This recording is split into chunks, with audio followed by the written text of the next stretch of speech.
بڑے نقصان سے بچا رہا ہے، بس ہم دیر سے سمجھتے۔ اور آپ غلط کیوں سوچتی؟ اللہ نے آپ کو نئے رشتے نوازے ہیں جو آپ کو بہت پیار دیں گے۔ تو وہ تمہاری چچی، کل سے ان کو میں ہضم نہیں ہو رہی۔ اور وہ کزن کیا نام ہے؟ نام بتایا تھا مائدہ۔ اس کی آنکھوں میں بھی اپنے لیے تنفر دیکھا۔ اور تمہاری امی، وہ ایک پہیلی سی ہیں، مجھے ان کی سمجھ نہیں آتے لوگوں کو میں یہاں برداشت نہیں، اور مجھے تم سب برداشت نہیں۔ وہ بہت تلخ تھی اس کی باتیں، اگر نجف کو تکلیف دے رہی تھی تو اسے فرق نہیں پڑا تھا۔ سو بات کو ایک بات، جو ہوتا ہے اچھے کے لیے ہوتا ہے۔ نجف نے اس کا ہاتھ تھاما اور آگے بڑھی۔ للک اس کی منمنائی پر ہاتھ چھڑا نہیں سکی، بیزاری سے ساتھ چلتی رہی۔ یہ امی بابا کا کمرہ ہے، یہ میرا، اور وہاں پپو اور مائدہ رہتی ہیں۔ خان ہاؤس کا مین سیاہ دروازہ عبور کرتے ہی صحن تھا، جس کے درمیان ایک لکڑی کا مضبوط جھولا اور ایک طرف تخت بچھا تھا، ایک طرف واش بیسن تھا اور قریب ہی مشین کھڑی تھی اور چند ٹب رکھے تھے جس میں گیلے کپڑے موجود تھے۔ مشین سے سرف کے جھاگ باہر نکلنے لگے تو چچی دوڑتی ہوئی آئی۔ صحن کے بعد پھر پلر کھڑے تھے اور کمرے ساتھ ساتھ شروع ہوتے تھے۔ ایک طرف سے سیڑھیاں چچا چچی کے پورشن میں جاتی، اس سے اوپر تیسری منزل پر چھت تھی۔ اندر اور باہر پورے گھر میں آف وائٹ کلر تھا اور لکڑی کا فرنیچر موجود تھا۔ گھر کی تعمیراتی پرانی طرز کی تھی۔ ایک منٹ، تمہاری پھپھو بھی یہیں رہتی ہے؟ للک نے اچنبھے سے پوچھا۔ نہیں، ان کے گھر میں مرمتی کام ہو رہا ہے اور پھپھا کچھ تبدیلیاں کروا رہے ہیں، اس لیے 1-2 ماہ پھپھو شاید یہاں رہیں، پھر چلی جائیں گی۔ نجف کی تفصیلی بتانے پر للک نے سمجھاتے ہوئے سر ہلایا۔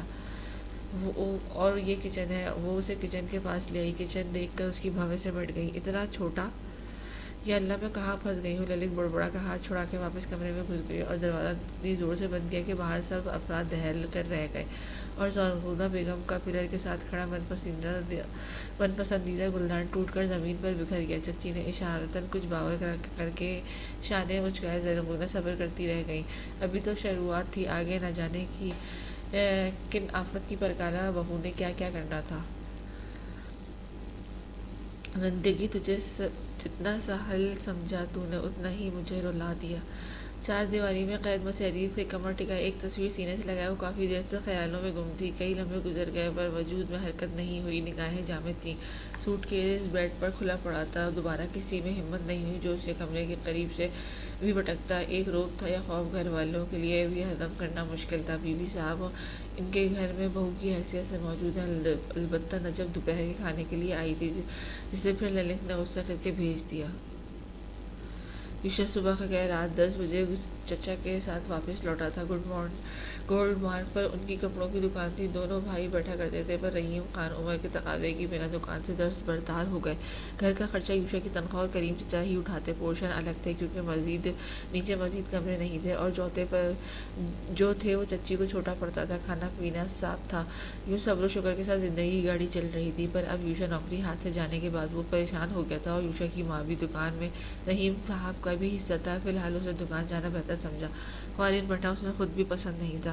نجف نے اسے للک کے بارے میں فل رپورٹ دے دی، جو خود سیکنڈ ایئر کی اسٹوڈنٹ تھی، گھر میں سب سے چھوٹی اور چہیتی تھی۔ چچا چچی کے یہاں کوئی اولاد نہیں تھی، اسی وجہ سے چچی اکثر چڑچڑی رہا کرتی تھی۔ لاک کھول کر وہ اندر آیا تو خاندانی صاحبہ سختی کی کیفیت میں بیٹھی مراقبہ کرتی ملی۔ وہ آہستہ سے قدم لیتا مسحری تک آیا اور اوپر بیٹھ گیا۔ یوشا کو چھمبا ہوا اور ایک غیر مرئی نقطے پر نگاہیں جمائے بیٹھی تھی۔ میڈم خاندانی صاحبہ، پکار پہ وہ ہوش میں آئی اور بال پیچھے کرتی سیدھی ہوئی۔ اتنی کمزوری آپ اچھی نہیں لگتی یوشا، ہر چیز میرے خلاف ہو رہی ہے۔ شریک سے رابطہ نہیں ہوا، یقیناً ان کو میری شادی کا معلوم ہو گیا ہوگا۔ دل پھٹ جائے گا میرا۔ میں تھک گئی ہوں یوشا، تھک گئی ہوں۔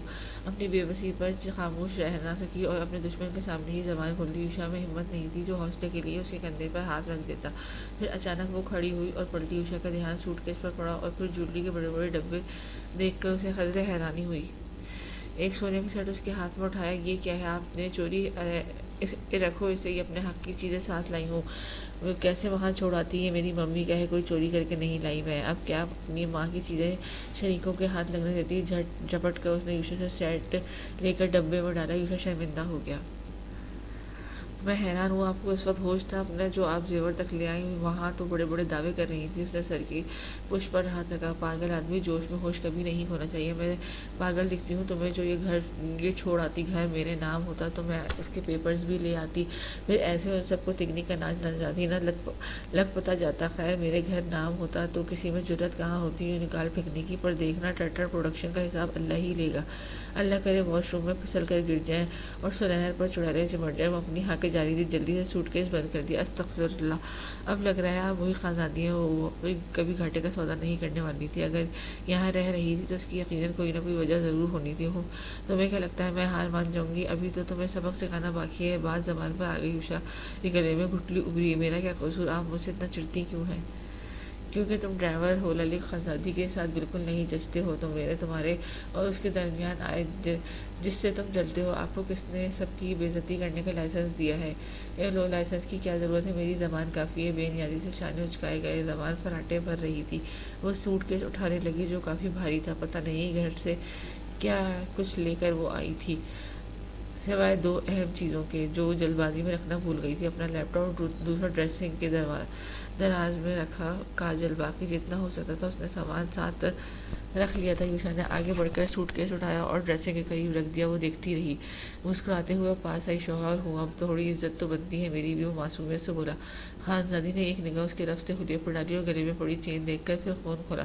ڈرائیور تھے تم، اوقات میں رہا کرو، میرے قریب بھی آئے تو جان نکال لوں گی۔ اب شوہر ہو؟ وہ پلٹا، اس کے چہرے پر جھک کر کرخت لہجے میں بولا، کچھ چبھتا ہوا لہجہ تھا۔ پہلی بار ایسا محسوس ہوا۔ جاہل آدمی، تم میرے کچھ نہیں رکھتے۔ وہ انکاری اس بدتمیزی میں مزید 2 فلیٹ جہنم میں بک ہو گئے۔ مجھے بالکل اچھا نہیں لگے گا، میں جنت میں جاؤں گا اور آپ؟ وہ شریر لہجے میں کہہ کر خاموش ہو گئے۔ یوشا، میں منہ توڑ دوں گی اس فضول گوئی پہ۔ للک نے تکیہ اٹھا کر اس کے منہ پر مارا تو وہ ہنس کر بے حال ہو گیا۔ آپ غصہ کرتے ہوئے بہت پیاری لگتی ہیں بیگم۔ اس کے جملے پر تو للک کے بدن میں گویا مرچیں بھر گئیں۔ وہ لال انگارہ ہو گئی۔ یہ آدمی کیسے نارمل ہو گیا اتنی جلدی؟ کل تک تو سر پر مسلط ہونے کے طعنے دیتا پھر رہا تھا، اور آج محترم کے مزاج ہی الگ ہے۔ ہمارے درمیان محبت کا رشتہ نہیں ہے خان صاحب، صرف تکرار ہے جو ازل سے تھی اور ابد تک رہے گی۔ اس نے دانت پیسے وہ انگلی اٹھا کر کہا تو یوشا نے انگلی تھام لی۔ تو پھر دیکھ لیتے ہیں کس کی وکٹ پہلے ڈاؤن ہوگی خانزادی صاحبہ۔ وہ دانت کچکچا کر گھور کر اسے دیکھنے لگی اور جھٹکے سے ہاتھ چھڑایا۔ یوشا کی مسکراہٹ گہری ہو گئی، آنکھیں چمکی۔ یعنی خانزادی کو تنگ کرنا تھا تو یہ طریقہ سب سے بہترین تھا۔ لڑ تو وہ خود ہی لیتی، یوشا کی بس چنگاری لگانی تھی۔ ایسے نہ دیکھیں کہیں پیار نہ ہو جائے، جو بھی ہم آپ کو ہارا ہوا نہیں دیکھ سکتا۔ وہ چنگم چپاتا سکون سے بولے، یا اللہ میں اس شخص کا کہاں سر پھوڑوں؟ خود سے پھوڑ لیں، کیا پتہ محبت کی کلی پھوٹ جائے۔ وہ پھر چھیڑنے لگا۔ للک اس کے رویے پہ حیران ہو گئی۔ خان صاحب سے یہ امید نہیں تھی۔ کہاں ہر وقت زہر اگلنے والا یوشا، اور کہاں یہ شوہر کے روپ میں موجود یوشا خان۔ یوشا، بند کر لو منہ، ورنہ کیوں فضول بکواس کرتے ہو؟ تم سے تو کم ہی ہٹتا ہوں۔ سر کھجاتے ہوئے چہرے کے زاویے بگاڑ کر بولا، بڑبڑایا، اچھا چلے جاتا ہوں، بے فکر رہو، میری وکٹ ڈاؤن کبھی نہیں ہوگی۔ وہ جتاتا ہوا نکل گیا۔ للک نے سکون کا سانس خارج کی۔ اس گفتگو کا نتیجہ یہ نکلا کہ دونوں کے ذہن پرسکون ہو گئے تھے۔ وہ لڑائی ہی تو ان کے رشتے کی مضبوط رکھے ہوئے تھی، ورنہ کیا تھا ان دونوں کے درمیان؟ اگر جنگ تھی تو پھر خانزادی کو زیر کرنے کے لیے یوشا نے یہی ہر بات مانا تھا۔ 2 دن یوں ہی گزر گئے۔ للک کمرے میں پڑے پڑے شدید بیزار ہو گئی تھی۔ چائے کی طلب ہوئی تو وہ باہر نکل آئی۔ سادہ گلابی برانڈڈ سوٹ، گھٹنوں کی چھوٹی قمیض کے ساتھ ڈھیلا سا فلیپر اور گلے میں جھولتا شفون کا پھولدار پرنٹڈ دوپٹہ، بال جوڑے میں مقید اور آنکھیں کاجل سے بالکل خالی تھیں۔ اب تو للک کی آنکھیں سونی سونی لگنے لگی تھی۔ پیروں پہ نازک سلیپر، جی وہ یہ بھی ساتھ لائی تھی۔ ٹخنوں کے اوپر فلیپر تھا۔ اس کی ہائٹ بھی ٹھیک ٹھاک تھی۔ ارد گرد نظریں گھماتی وہ کچن میں چلی گئی۔ کچن سے تھوڑے فاصلے پر لکڑی کے صوفے پر بچھے تھے چچی بیٹھی پیاز کاٹ رہی تھی اور عرفہ چاول چن رہی تھی۔ مائدہ زرغونہ بیگم کے ساتھ کچن میں تھی، جب کالج گئی ہوئی تھی۔ للک نے دائیں بائیں دیکھ کر گلا کھنکھارا۔ وہ مجھے چائے بنانی ہے، گردن اکڑا کر کہا۔ یہ لو۔ مائدہ نے فوراً چائے دان پکڑا دیا۔ للک نے پورے کچن میں نگاہ دوڑائی، مطلوبہ چیزیں ملتے ہی پانی میں جھونکی۔ البتہ کچن میں گرمی کے باعث چند لمحوں میں پسینہ پسینہ ہو گئی تھی۔ انہیں چائے بنانی آتی بھی ہے کہ نہیں؟ وہاں تو سارے کام ملازم کرتے تھے۔ چل کر بہت بھرم سے آئی ہیں کہ چچی کی بات مکمل ہوئی نہیں تھی کہ للک کمر پر ہاتھ رکھ کے کچن سے باہر نکل آئی۔ اس کے کان باہر ہی لگے تھے۔ چچی جی ہاں اب بولے، میرے منہ پر کیا بول رہی تھی؟ پیٹھ پیچھے بولنے والے لوگوں سے تو مجھے ویسے ہی نفرت ہے۔ کڑے تیور لیے ان کی طرف دیکھ کر سینے پر بازو لپیٹ کر اطمینان سے کہا۔ مائدہ کفگیر تھا میں باہر ہی آ گئی۔ للک بی بی میرا گھر ہے اور آپ کیا آپ 3 دن سے اپنی سرگوشیاں برداشت کر رہی ہوں؟ اس کا مطلب یہ تھوڑی ہے کہ بولتی جائیں گی ہاں ہوں میں ناز نخرے والی، تو کیا مسئلہ ہے، مر جاؤں؟ بلکہ میں تو جہاں جاتی ہوں لاشیں خود بخود بچ جاتی ہیں۔ ایسے ہی کل کہہ رہی تھی نا آپ، وہ تو اپنی پہ آ گئی تھی۔ بھابھی بیگم دیکھ رہی ہیں اپنی بہو کو کیسے زبان چلا رہی۔ للک بی بی یہ آپ کی حویلی نہیں ہے جو ہم برداشت کر جائیں۔ میں 3 بار اگنور کرتی ہوں اور چوتھی بار اپنی پر اتر آتی ہوں۔ یہ چوتھی بار تھی، کوشش کیجیے گا 5ویں باری نہ آئے۔ آنکھیں دکھاتی ہوئی شیرنی کی مانا نور رہی۔ کیا تمہیں کسی نے تمیز نہیں سکھائی؟ بڑوں سے کیسے بات کرتے ہیں؟ مائدہ نے وار کیا۔ تمہیں کسی نے تمیز نہیں سکھائی؟ جب 2 بڑے بات کر رہے ہوں تو بچے نہیں بولتے۔ ہاں گردن گھما کر مائدہ کو دیکھا۔ تم حد پار کر رہی ہو۔ میری کوئی حد مقرر ہی نہیں ہے اور حد میں تم رکھو۔ مجھ سے اٹکنے کی کوشش نہ کرنا۔ ویسے ہی یوشا کو لے کر جو ہر وقت تمہارے غم تمہارے چہرے پر چھایا رہتا ہے، یہ دیکھ کر میں کوفت میں مبتلا ہو گئی ہوں۔ چہرے پر چپکی لٹ کو انگلی کے لپیٹ کر بے نیازی سے کچن میں مڑ گئی۔ مائدہ کا منہ کھلا کر رہ گیا۔ کیا بکواس کر رہی ہو؟ مائدہ کا رنگ سفید پڑا۔ للک نے شرارت انگیز مسکراہٹ دبائی۔ کیا ابھی یہ کہہ رہی ہو کہ بس نہ بہت ہو گیا؟ یوشا سے تمہاری شادی نہیں ہوئی، میرے حصے میں وہ آ گیا تو اب اتنا بھی غم کیا غم منانا؟ للک نے محسوس ہوتے ہوئے اس کے اٹکنے کی نقل اتاری۔ بھول جاؤ اپنی اس محبت کو، حساب بے باک کرتی وہ فریج کھول کر دھڑلے سے دودھ ڈال کر چائے دان ہلانے لگی۔ مائدہ کا رنگ سفید پڑ گیا۔ اس کی نگاہیں اسی پر مرکوز تھیں۔ جھوٹے الزام اس پر لگا رہی ہو۔ خود کا کردار اتنا مضبوط ہے کہ بھائی نے عزت کی خاطر اپنے ملازم سے نکاح پڑھ کے رخصت کر دیا۔ اس بیچارے ملازم کی قسمت ہی سیاہ کر دی۔ ماں کے چہرے پر بے اعتباری کا رنگ دیکھا تو مائدہ سے تذلیل برداشت نہیں ہوئی۔ اس کی بات للک کے دل پر لگی۔ ریک سے اسٹیل کا گلاس اٹھا کے زور سے پٹخا کے مقابل لوگوں کے دل دہل گئے۔ میں سچ بتاتی ہوں، تمہارا معصوم یوشا محبت کرتا ہے مجھ سے۔ سب اس کی وجہ سے ہوا۔ اس نے جو محبت بھرے خط لکھے ہیں میرے لیے وہ میرے بھائی نے پڑھ لیے اور باقی کیسے میری پھپھو نے پوری کر دی۔ سن لیا سچ؟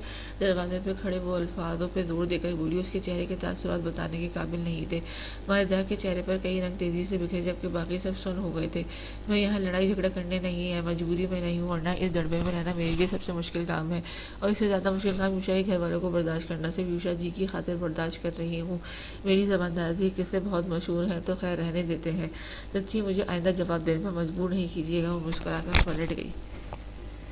للک تو منظر سے ہٹ گئی تھی۔ چائے چھان کر کپ اڑاتی گردن اکڑا کر کمرے میں چلی گئی۔ پیچھے مائدہ کسی گہرے گڑھے میں گر گئی اور باقی وہ 3 عورتیں مراقبے میں چلی گئی۔ دونوں ماؤں کی نگاہیں اسے اجتناب کرتی کچن میں جانے لگی۔ مائدہ کمرے میں عرفہ چاول کا تھال میز پر رکھ کر ویل چیئر گھسیٹتی کمرے کی طرف بڑھ گئی۔ مائدہ کا دل ڈوبا، پھر ماں کی تائید میں چھوٹے قدم لیتی نکل گئی۔ چچی کی تو بولتی بند ہو گئی تھی۔ دونوں خواتین خاموشی سے کام میں لگ گئی۔ مائدہ کمرے میں آ کر ماں کے سامنے کھڑی ہوئی۔ بتاؤ مائدہ کیا یہ سچ ہے؟ امی آپ اس انجان لڑکی کا یقین کیسے کر سکتی ہیں؟ مائدہ کو تو صدمہ لگ گیا۔ ان کی بات نے میرے شک پر یقین کا ٹھپا لگا دیا ہے۔ کچھ تو انہوں نے دیکھا ہے۔ جب بھی یہ ذکر چھڑا اور میں بھی کافی عرصے سے سب نوٹ کرتی آئی ہوں، یوشا کے ساتھ تمہاری دوستی کو کبھی مایوب نہیں سمجھا، پر جب سے للک بی بی آئی تم بھجی رہنے لگی ہو، یوشا سے اجتناب برتتی ہو۔ پھر ٹھہر گئی۔ ہاں پسند کرتی تھی اسے میں، پر اس نے کیا کیا؟ وہ ٹیڑھی بستی سے شادی کر لی۔ مجھ سے محبت یوشا کو کیسے ہو سکتی ہے؟ وہ تو بات بات پہ کاٹ کھانے کو آتی ہے۔ یقیناً وہ جھوٹ بول رہی ہے، اپنے کردار پر پردہ ڈال رہی تھی۔ مائدہ میری بات سنو، یوشا کے لیے تمہارے دل میں جو بھی تھا اسے ختم کر دو۔ میں بھائی بھابھی کے سامنے ذلیل نہیں ہونا چاہتی۔ تمہاری چھوٹی مامی نے سب جگہ تمہارے محبت کی ڈھنڈورا پیٹ دینا ہے۔ اگر ان کو یقین ہو گیا، اپنا حلیہ درست کرو اور تمہیں مزید دیوداس بنا دیکھوں نا۔ یہ ہر وقت تمہارے ناول پڑھنے کا نتیجہ ہے۔ محبت سوار کر لی ہے، وہ سختی سے بولی۔ مائدہ نے شکوہ کی نگاہیں ان پر ڈالی۔ آپ میری ماں ہے یا پھر اس پھول جلیبی کی؟ تنک کر کہا، تمہاری ماں ہوں، اس لیے تمہیں نصیحت کر رہی ہوں۔ لڑائی جھگڑے سے کچھ حاصل نہیں ہوتا ہے۔ انسان اپنی اہمیت دوسروں کی نظر میں کم کرتا ہے۔ بس ان کے پاس ماں نہیں، اگر ہوتی تو وہ آج اتنی تلخ نہیں یا ایسے بد کلامی نہیں ہوتی۔ ان کو کسی نے نصیحت نہیں کی۔ تمہارے پاس ماں ہے تو قدر کرو۔ وہ صرف تمہیں اور تمہاری ماں کو جواب دے کر گئی ہے، تمہاری مامی کو جواب دے کر گئی ہے۔ کیوں؟ کیونکہ تم دونوں نے اس کے بارے میں غلط باتیں کی۔ بلا وجہ مت الجھو، نظر انداز کرو، وہ آسمان سے گری ہے، سمجھنے میں وقت لگے گا۔ عرفہ بے حد پیار اور نرمی سے اسے سمجھانے لگی۔ وہ خاموش ہو کر بیٹھ گئی۔ امی وہ بدتمیزی کرتی ہے۔ میرا بچہ، میں نے تمہاری یہ تربیت تو نہیں کہ برائی کا جواب برائی سے دو، ان کے ساتھ جیسا رہوگی وہ تمہارے ساتھ ویسا ہی رویہ اپنائیں گی۔ ایک دو ماہ میں ہم یہاں سے چلے جائیں گے، تم اپنا آپا مت کھو، تم خود لڑکی ذات ہو، ان کی تکلیف سمجھ سکتی ہو، میں جانتی ہوں وہ اپنے گھر والوں کی وجہ سے اتنی سخت ہو گئی ہیں، اب تم اپنا انداز بدل دو۔ میری بیٹی بہت سمجھدار ہے، یعنی آپ یہ کہہ رہی ہیں کہ ان کو اپنی اچھائی کے ذریعے لہجہ تبدیل کرنے میں مجبور کر دوں؟ ایسا ہی ہو ہی نہ جائے۔ ہاں چندہ، اب جاؤ، بھابھی بیگم کا ہاتھ بٹاؤ۔ وہ اسے پچکارتے ہوئے کہا، توبہ امی، لگتا ہے اس گھر میں مامی کا ہاتھ بٹانے ہی آئی ہوں۔ پیر پٹک کے منہ میں دھوڑتی باہر نکل گئی۔ عارفہ اس جھلی کی باتوں کو نظر انداز کر کے مسکراتے ہوئے بیڈ پر بکھرے دوپٹے طے کرنے لگی۔ ہر سو رات کی چاندنی برس رہی تھی، علاقے کے تمام گھروں کی کھڑکیوں سے چمک اٹھ رہی تھی۔ خان منزل میں سب کھانے سے فارغ ہو بیٹھے تھے، خواتین کچن میں گھس چکی تھی، جبکہ رحیم خان اور کریم خان دونوں بھائی کمرے میں ساتھ بیٹھے رجسٹر میں دکان کا حساب کتاب دیکھ رہے تھے۔ چچی نے یوشا کو للک کے جلوہ گری سنا ڈالی اور وہ سر تھام کر رہ گیا۔ اب کون اس سرپھری کو سمجھاتا؟ بھاری سر کے ساتھ نجف کو چائے کا کہہ کر وہ چھت پر چلا آیا۔ چارپائی پر بیٹھ کر اس نے دونوں ہاتھ پیچھے ٹکا دیا اور آسمان کو دیکھنے لگا۔ پیچھے سے چہرہ جھکایا تو مزمل پاس بیٹھا ملا۔ خان صاحب، آپ کو کیا کر دیا؟ بھابھی نے جو منہ لٹکا کر بیٹھے ہوئے لب دبائے۔ مزمل نے تشویش سے پوچھا تھا۔ یوشا نے سانس بھری۔ یہ پوچھ انہوں نے گھر والوں کو آج کیا کچھ نہیں کہا؟ چچی اور مادر کو خوب باتیں سنائی ہیں، یہ بھی کہا کہ میں نے ان کو خط لکھے جو میکال صاحب نے پڑھ لیے، اور سب میری وجہ سے ہوا ہے۔ وہ پریشان حال دل کا غبار نکالنے لگا۔ مزمل کی ہنسی چھوٹی۔ بہت ہمدردی ہے مجھے تجھ سے بھابھی، سوچ سے زیادہ آفت کی پرکالہ نکلی ہے۔ ان کی تعریفیں کم کر، میرا دماغ کام کرنا چھوڑ چکا ہے، ذمہ داری بڑھ گئی، دکان پہ بیٹھ بیٹھ کر سر الگ دکھنے لگا ہے۔ 2-3 جگہ میں نے کام کے سلسلے میں بات کی ہے، دعا کر نئی جاب مل جائے۔ پریشان کیوں ہوتا لالے؟ سب ہو جائے گا۔ کیا ہو جائے گا؟ دکان ابھی تو اپنی ہے۔ مزمل نے اسے تسلی دیتے ہوئے اس کے کندھے پر بازو رکھا۔ یار کیوں پریشان ہوا؟ بیوی والوں دکان پر بیٹھنے سے پیسے ڈبل تھوڑی ہو گئے، منافع تو اتنا ہی گھر آئے گا نا۔ ممی ابو دونوں کی دوائیاں الگ، گھر کا خرچہ، پانی کے بل اور دیگر اخراجات بہت ہوتے ہیں۔ مہنگائی تو نے دیکھی ہے، ہم تو پھر بھی صبر و شکر سے رہ رہے ہیں، پر اب ایک محترمہ اور آ گئی ہیں، ان کے خرچے ہم سے ڈبل ہیں۔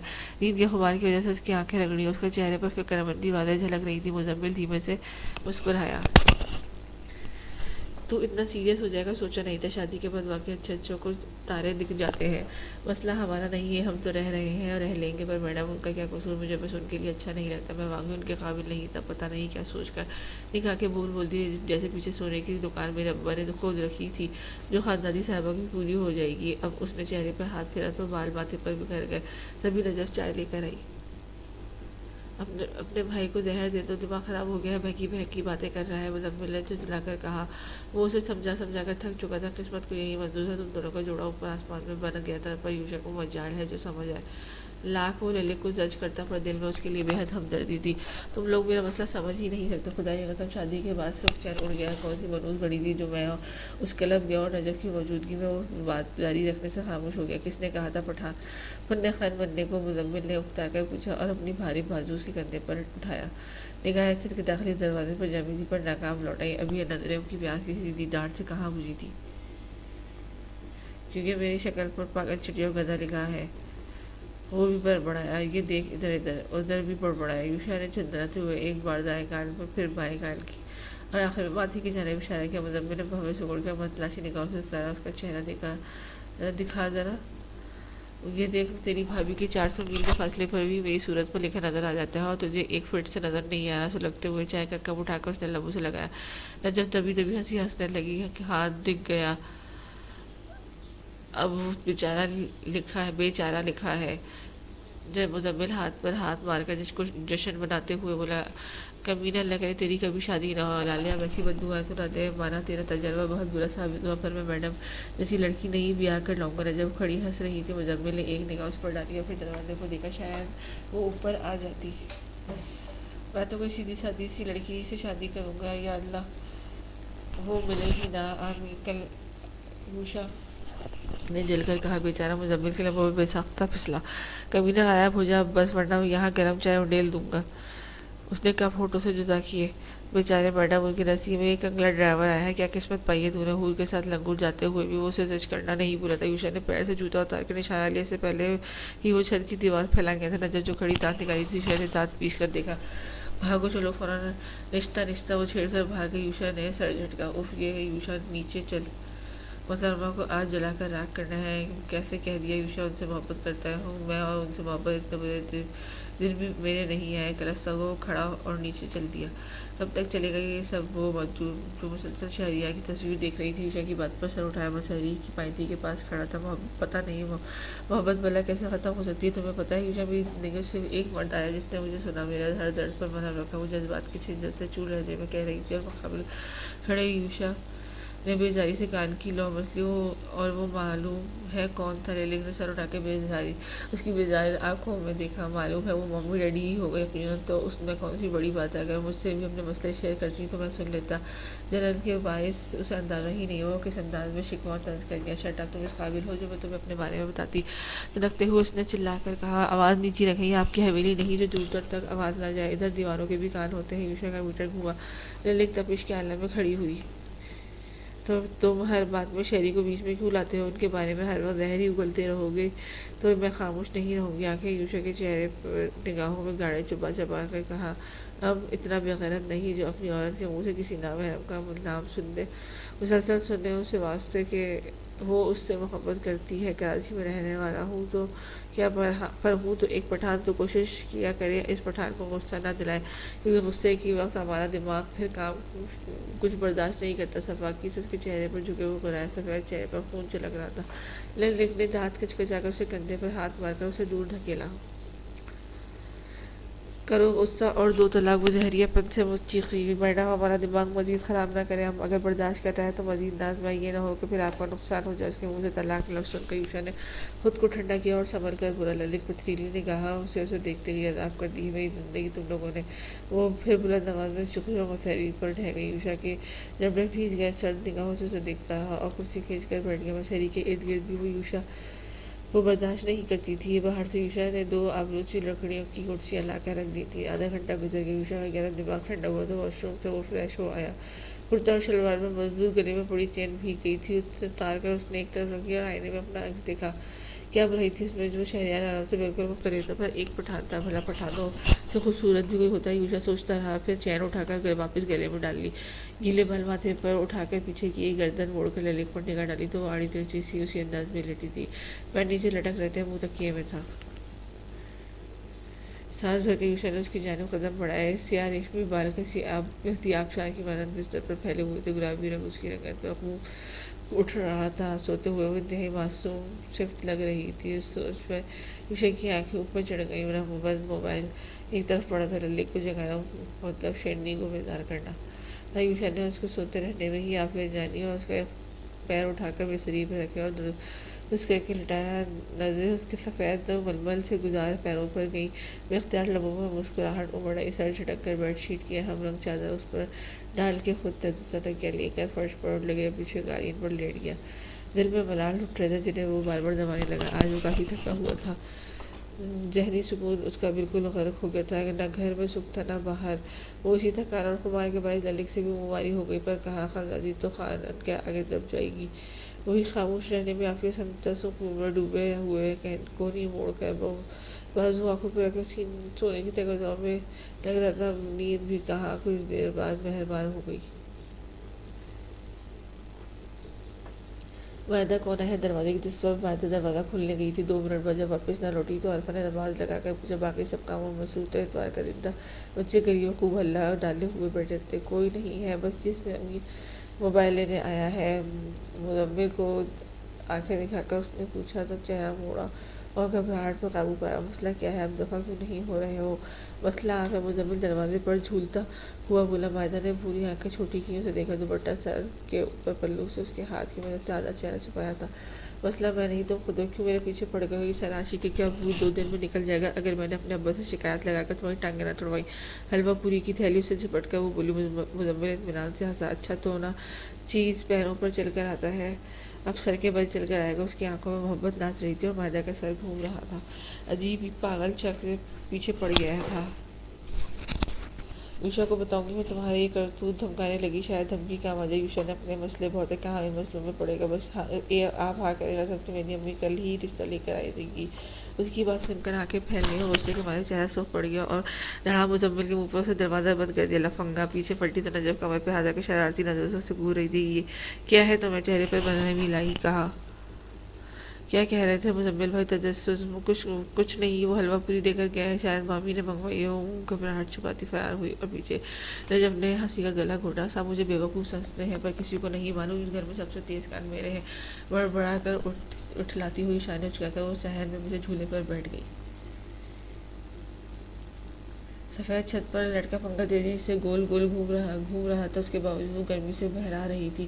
کم از کم اے سی ہی لگوا لو۔ اس کمرے میں یوشا کو بیدار ہوتا دیکھ کر وہ بری یوشا نے نظر انداز کیا اور پھر بھرپور انگڑائی لیتے اٹھ کر بیٹھا۔ دھوپ میں رنگ سرخ پڑ گیا تھا، کھڑکی سے پردے یقیناً لنک بھی نہیں ہٹاتے۔ کچھ کہہ رہی ہوں نا میں، سنائی نہیں دے رہا؟ پینتی کے قریب جا کر وہ یوشا کی طرف جھکی۔ میں افورڈ نہیں کر سکتا، ایک لفظ جملہ کہہ کر وہ اٹھ کھڑا ہوا۔ کنگلے انسان، نیا لقب نوازا۔ یوشا نے حقیقت سے دل پر ہاتھ رکھا۔ جاہل۔ یوشا مزید آگے چھپک کر مسلسل مسیلی سے اتر کے اس کے سامنے آئی اور اپنے بازو پر ہاتھ مار کے دور دھکیلا۔ یوشا کا کہا بلند ہوا، صبح صبح ڈرنا چاہ رہی ہیں؟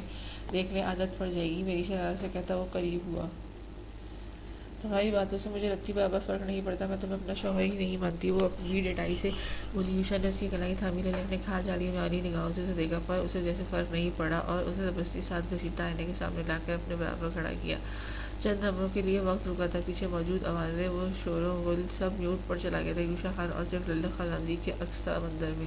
وہ سفید شرٹ اور سیاہ ٹراؤزر پہنے کھڑا تھا، ایک ٹراؤزر کی جیبیں تھا بھورے اور سیاہ مکس بال لاپرواہی سے ماتھے پر بکھرے تھے۔ سلور زنجیر نما چین فی الحال شرٹ کے گول گلے کے اندر چھپی تھی۔ سخت چتور سا چہرہ، کھڑی ناک، کلین شیو بھوری آنکھیں نیند کی خمار سے آلود تھیں۔ اچھی جسامت تھی لیلک، جس کی اپنی قد و قامت اونچی تھی، اس کے باوجود یوشا کے برابر قد کی نہیں تھی۔ یوشا کے کندھے پر ایک اونچا سا ہاتھ تھا۔ یوشا جو ہمیشہ سے اس کی آنکھوں میں کاجل کی موٹی لکیر دیکھتا تھا، اب چند دنوں سے یہ سونی آنکھیں خالی آنکھیں دیکھنے کا عادی ہو گیا تھا۔ اس نے جیب سے ایک ہاتھ باہر نکالا۔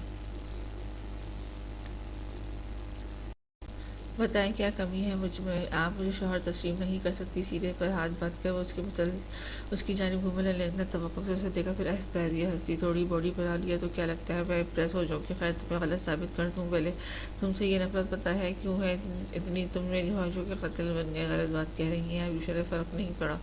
اوہ تو چلو یہ سن لو، مجھے تمہاری اس وجود سے فرق نہیں پڑا۔ ہو گئے تم پٹھان، حقیقت یہ ہے کہ تم خاندادی کے قابل نہیں، تمہاری خوبصورتی سے مجھے غرض نہیں۔ خان صاحب تم میرے برابر نہیں ہو، میرے اور تمہارے اسٹیٹمنٹ میں زمین آسمان کا فرق ہے۔ وہ اتفاق کی تنفر سے کہتی اس کے دل کے مقام پر انگشت گاڑی چکی تھی۔ یوشا کے چہرے کے مصنوع اعصاب تن گئے، وہ سخت الفاظ تیر کی طرح دل زخمی کر گئے تھے۔ بنا جواب دیے وہ پلٹ گیا۔ لیلک اس کی چوڑی پوچھ دیکھتی رہی۔ بہت ضرورت تھی خان صاحب اس ڈوز کی تمہیں؟ میں تمہیں اتنا اپنے لفظوں سے زخمی کر دوں گی کہ تم پچھتاؤ گے کہ کیوں مجھ سے نکاح کیا۔ تنفر سے سوچتی وہ مسری کے پاس جا کر چادر تہہ کرنے لگی۔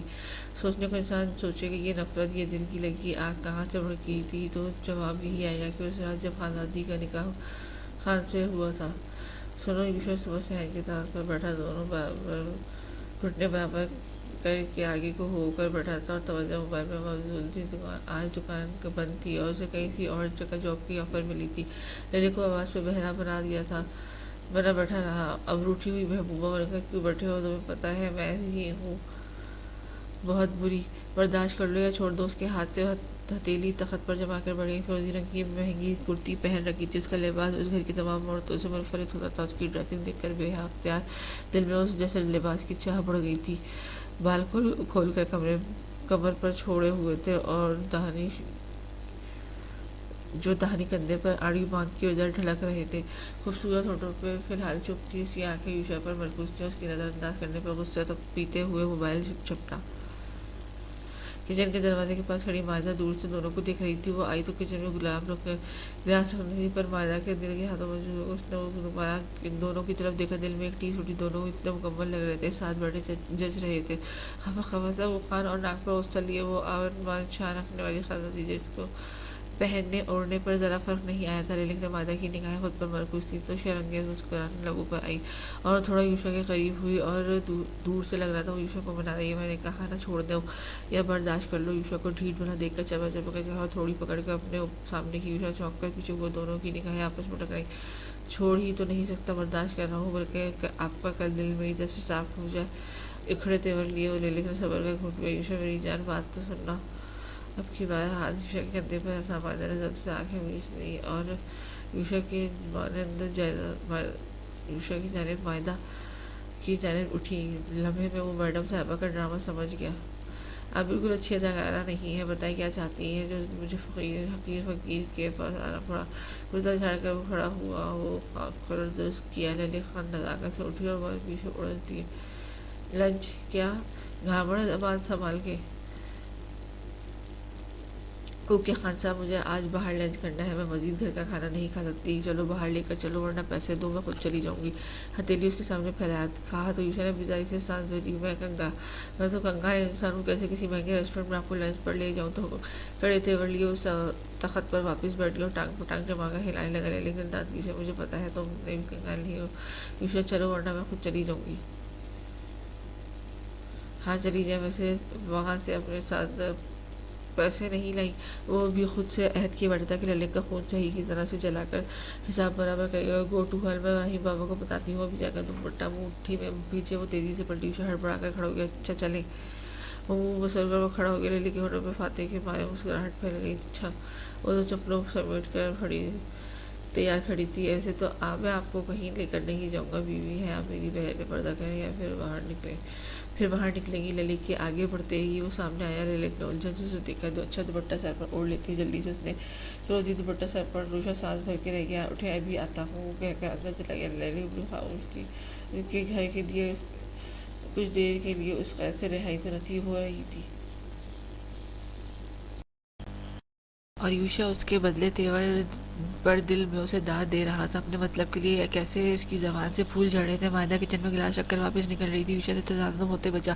دیکھ کر چلو نا، وہ تیزی سے کہتا واپس للک کے پاس آیا۔ مائدہ نے گردن موڑ کر دیکھا۔ یہ اوڑھ لیں۔ یوشا نے بڑی چادر اس کی جانب بڑھائی۔ للک نے ایک بار پھر اسے دیکھا، پھر چادر کو اور تھام لیا۔ چادر کو کھولا تو اتنی بڑی تھی کہ للک پوری چھپ جاتی۔ وہ جھنجھلا رہی تھی، کس کی ہے یہ بات؟ امی نے دی ہے، ان کے پاس نہیں رکھی تھی، پر اب یہ آپ کی ہے۔ اس کے ساتھ سے چادر لے کر یوشا نے پھیلا کر اس کے سر پر ڈال کر کندھوں پر سے گزاری اور پلو للک کی جانب بڑھائے تو اس نے تھام کر مٹھی میں دبوچ لیے۔ یوشا سانس روکے سے دیکھا گیا جس سے اتنی بڑی چادر سنبھل کر نہیں دے رہی تھی۔ چہرے پر جھنجھلاہٹ صاف رقم تھی۔ آپ خوبصورت ہیں، کسی پری کی طرح، ایک ٹرانسی کیفے میں کہتا دور ہوا۔ اے کیا بڑبڑ کر رہے ہو؟ پشتوں میں لمبی سی گالی تو نہیں دے رہے نا؟ للک نے چونک کر سر اٹھایا، حیرت سے اس کے بازو پر مکہ مار کے پوچھا۔ آپ کی اس کینچی سی زبان پر محاورہ پڑا ہے؟ وہ ساتھ میں والیٹ اور بائک کی چابی بھی لے آیا تھا۔ انگلی پر چابی گھما کر بولا، او واو، مطلب بتاؤ۔ تفتیش شروع کی۔ پھر کبھی اب چلنا نہیں ہے کیا؟ پشتوں کلاسز لینا ضروری ہے؟ کندھا جھٹک کر وہ آگے بڑھا۔ تم ہی وقت ضائع کر رہے ہو، کہتی اس کے پیچھے لپکی۔ دونوں کی دروازہ عبور کرتے ہی مائدہ نے نگاہ ہٹائی۔ خوش رہو یوشا اپنی بیوی کے ساتھ اداسی سے کہہ کر وہ کمرے میں چلی گئی۔ اچھی عمر کی محبتیں ایسی ہوتی، مل جائے تو خوش نصیبی کے درجے پر فائز ہو جائے، اور نہ ملے تو ایک روگ ساری زندگی جان نہیں چھوڑتا۔ بائک پر جائیں گے؟ یوشا کو پیڈل پر زور مرتے بائک اسٹارٹ کرتا دیکھا تو سوالیہ انداز میں آبرو اچکائی۔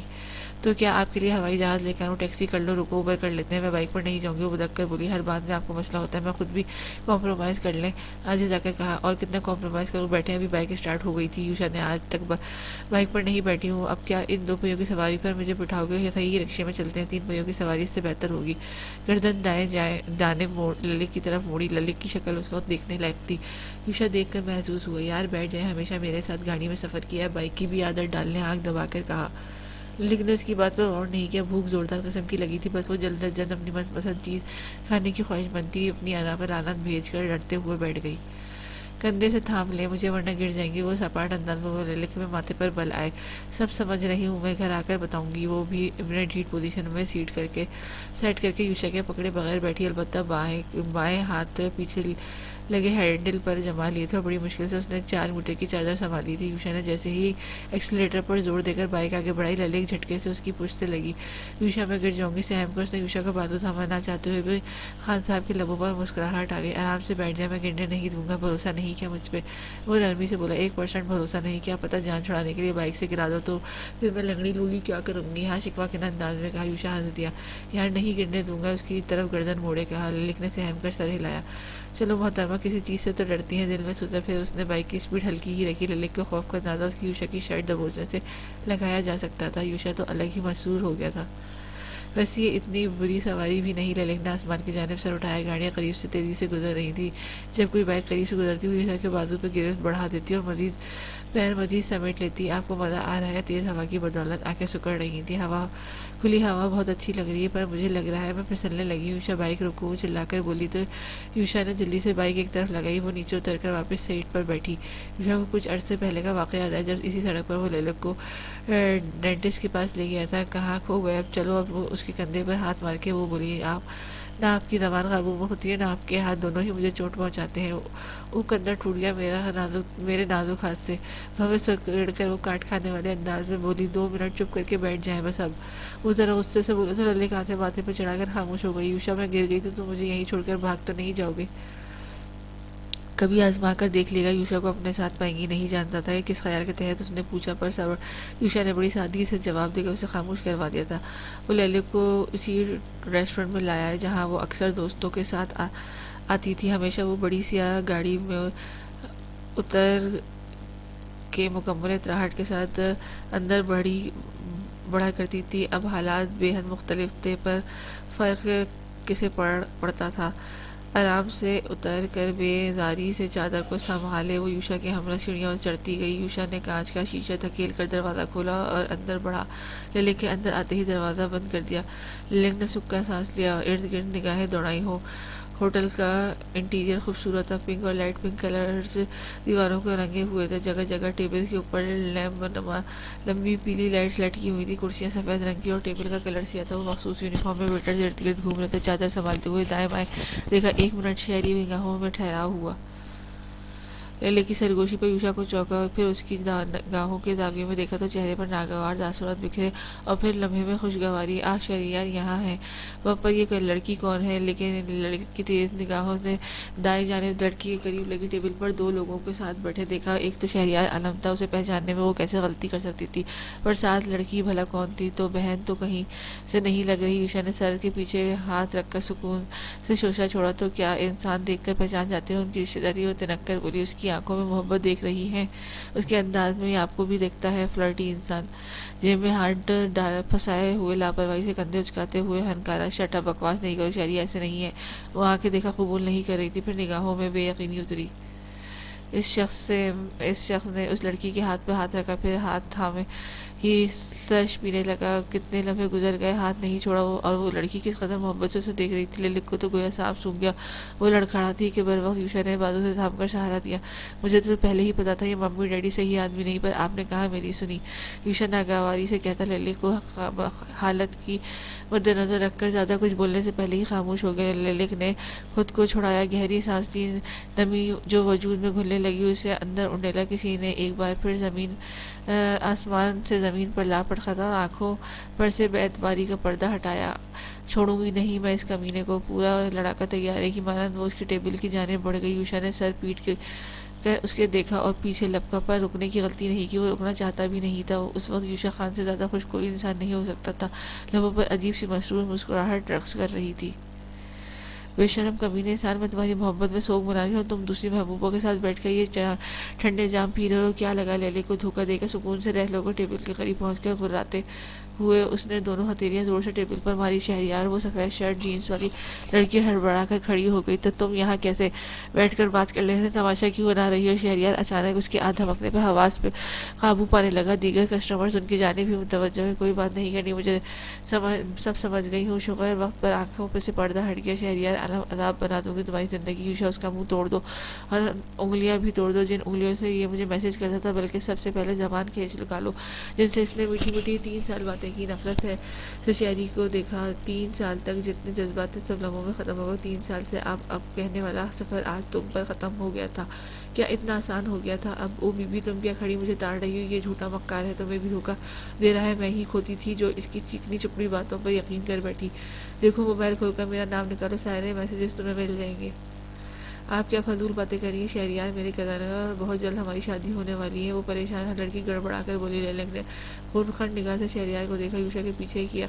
ہاں یہ صحیح کہہ رہی ہیں, ڈیڈ تمہارے ساتھ رشتے پہ راضی نہیں ہوئے. ایک احساس ندامت کے ساتھ اس نے سر جھکا لیا. اس کی بزدلی دیکھ کر لیلک کا پارا ہائی ہو گیا. الو کے پٹھے, بغیرت, کمینے اور جتنی بھی گالیاں, وہ سب چکر کر چلاتے وقت اپنے ڈیڈی سے نہیں پوچھا ہو تو تم ممی ڈیڈی بزدل انسان. مجھے تو افسوس ہو رہا ہے کہ اس بزدل انسان سے محبت کی تھی. تم تو طرز کے بھی لائق قابل نہیں. وہ بھوکی شیرنی کی مانند ہو رہی. اندر سے تکلیف تو بڑی ہوئی تھی, پر اس نے غصے کے آگے کچھ آیا ہونے نہیں دیا. وہ کافی ٹھنڈی ہے.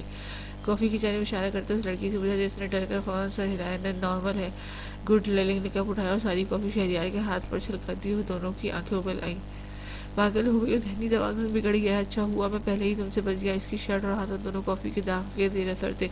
میڈم میرا مطلب معاملہ سنگین ہوتا دیکھ کر لبوں پر زبان میری چلنے سے پہلے سیکورٹی آ جائے. یوشا اس کے کان کے پاس جھکا. نہیں ڈرتی میں کسی سے کہنے کی دیر تھی. سیکورٹی اور ریسٹورنٹ کا عملہ وہاں پہنچ گیا. شہریار نے ان کو ساری بات بتائی. او بی بی چلو نکلو, یہاں کسٹمرز کو پریشان کر رہی ہو. گارڈ ٹوپی درست کرتا بولا. دلی سکون حاصل کرنے کے لیے پریشان کر رہی ہوں. خبردار کسی نے مجھے روکا. وہ مزید بھڑک کر شہریار کے قریب آئی اور اس کی نگاہ آئس کریم پہ گئی. ایک شیطانی مسکراہٹ نے چہرے کا احاطہ کیا. لیلک نے ایک جھٹکے سے آئس کریم کی پلیٹ اٹھا کر شہریار کے سینے پر لگا دی. سیکورٹی گارڈ لیلک کی طرف لپکا. یوشا بیچ میں حائل ہو گیا. ماڑا ہماری بیگم کے قریب بھی گیا تو جان سے جائے گا. تو تپش سے تیز سے بولا. اس کی بات پر لیلک کے لبوں پر مسکان پھیل گئی. اطمینان سے اس نے پلیٹ ہٹا کر ٹیبل پر پڑھ کے شہریار سے شرطا. اس لیلک کو اس نے پہلے کبھی نہیں دیکھا تھا. تمہاری اتنی اوقات بھی نہیں کہ میں حساب برابر کرنے کے لیے تم پر وقت ضائع کروں. بس اس چھوٹے سے ٹریلر کو یاد رکھنا ہمیشہ. لعنت ہو تم پر اور اس محبت پر جو میں نے تم سے کی. بزدل آدمی کہہ کر رکی نہیں. پلٹ کر لمبے ڈگ بھرتی باہر نکل گئی. یوشا نے بھی اسے کسکنے میں عافیت جانی. باہر آیا تو وہ غصے سے لال پیلی بائک کے پاس کھڑی تھی. لنچ تو کر لیں. لوگوں کو اصل چہرے دیکھ کر ہی پیٹ بھر گیا ہے. زہر لا دو بس مجھے. اب تڑک کر کہتے اس نے مٹھیاں بائک کی سیٹ پر ماری. سب کچھ بدل گیا تھا. ریسٹورنٹ والے زہر نہیں رکھتے. وہ دھوپ میں آنکھیں چھوٹے کی ارد گرد دیکھ کر بولا. لیلک نے نظر انداز کیا. اس بزدل انسان کی خاطر وہ اپنے شوہر سے لڑ رہی تھی. سب سے بڑا دھچکا اس بات پر تو لگا اور جسے محبت سمجھی وہ فریب تو نہیں تھا, پر محبوب کے لیے اتنا آسان تو محبت سے برخوردار ہو جانا. کیا شہریار عالم نے اس محبت کی خاطر باپ کو منانے کی کوشش نہیں کی, یا اس کے باپ نے بھی لیلک کے بھائی مکال کی طرح حریفوں میں شادی نہ کرنے کا فیصلہ کیا ہوگا؟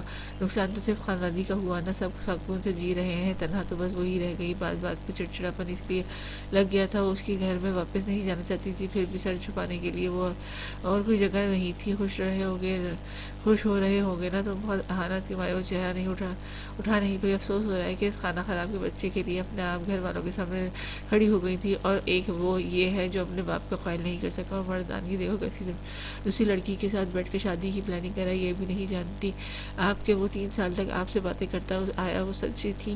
اس نے دل سے کہا, اور یا پھر سب چکنی چپڑی باتیں تھی. سنہری دھوپ لیلک کے چہرہ جھلسا رہی تھی. روشنی پڑنے کے باوجود آنکھوں کی چمک مدھم تھی. یوشا اس کے سامنے آ گیا تو یوشا کے سائے میں آ گئی. خانزادی شہریار عالم کے سوا کسی کی نہیں ہو سکتی. چابک کی طرح ایک یاد دہن میں ٹکرائی. آنکھیں میچ کر واپس کھولی. یوشا صحیح تھا. کون جانے وہ شخص 3 سال سچ بھی رہا تھا یا صرف دل بہلاتا آیا ہوگا. لیلک خانزادی کیا بے وقوف بندی رہی. اللہ کرے اس کی شرٹ پر سے کبھی آئس کریم کے داغ نہ جائے. ہمیشہ ٹھنڈی چائے اسے نصیب ہو. اس کا یوشا کو دیکھنا. یوشا نے ہاتھ بڑھا کر اس کی آنکھوں میں آئی نمی کو پور سے چنا. وہ بہت قیمتی ہے. فضول انسان کے لیے مت باہر چلے. آپ کو بٹ کی گڑائی کھلاتا ہوں. اس کا گال تھپک کر حوصلہ دیتے وہ بائک پر بیٹھا. اس کے ساتھ اسٹارٹ کرنے لگا. لیلک اداسی سے اسے دیکھے گئی. ایک غرور کا پتلا تھا.